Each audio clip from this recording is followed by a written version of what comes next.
The office lights always flickered at that hour, the thin buzzing sounding like a tired heartbeat, and that was when Daniel Carter realized his life had been shrinking into quiet corners he never chose.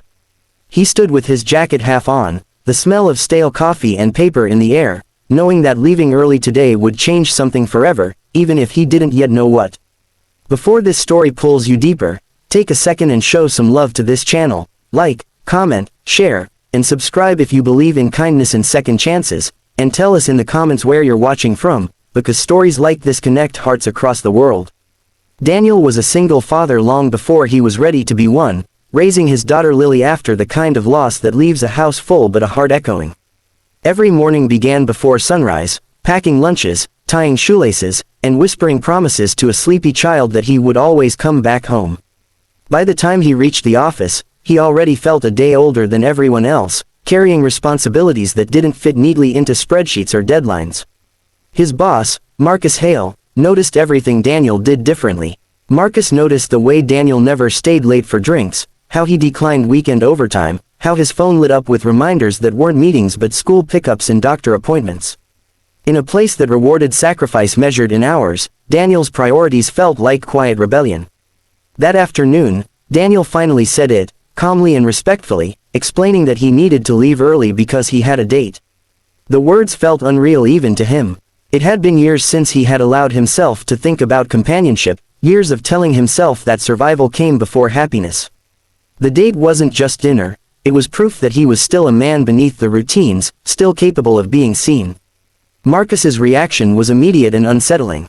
The office grew tense as Marcus went silent, his jaw tight, eyes narrowing with something that looked like disbelief mixed with jealousy. He lit a cigarette near the open window, smoke curling like an unspoken warning, and for a moment Daniel wondered if he had just signed his own termination letter. As Daniel walked out, his heart pounded not with fear, but with a strange sense of dignity. The evening air felt lighter, as if the city itself approved of his courage. He met Emily Turner at a small cafe glowing with warm lights, a place that smelled of baked bread and hope. Emily wasn't impressed by titles or overtime hours. She listened when Daniel spoke about Lily, about learning to cook one-handed while helping with homework, about grief that still surfaced at unexpected times. For the first time in years, Daniel felt understood without being pitied, and that feeling followed him home like a gentle promise. The next morning at work, everything seemed sharper. Marcus avoided eye contact, his usual arrogance dulled. Rumors moved faster than emails, whispers about Daniel leaving early and still keeping his job, about Marcus's failed marriage and the bitterness he carried like a badge. Daniel focused on his tasks, steady and reliable as always, but something inside him had shifted. He was no longer apologizing for being human. Days turned into weeks, and Daniel's performance spoke louder than Marcus's silence.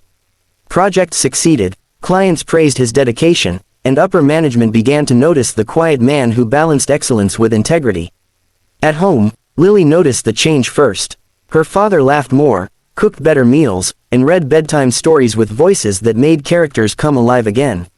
Emily became part of their world slowly and respectfully, never rushing, understanding that love, built carefully, lasts longer. Daniel learned that strength wasn't about enduring loneliness, but about allowing joy without guilt. Even Marcus seemed to change, the cigarette breaks longer, the silence heavier, as if watching Daniel forced him to confront the emptiness of his own choices. One afternoon, during a company meeting, Daniel was recognized for his leadership and resilience, his story shared as an example of balance and perseverance.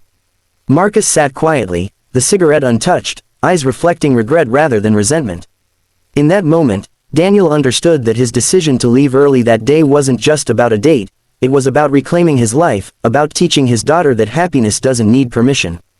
If this story is stirring something inside you, if it reminds you of sacrifices unseen and courage uncelebrated, take a moment to support the channel by liking, sharing, and subscribing. Your engagement helps bring more stories like this to life.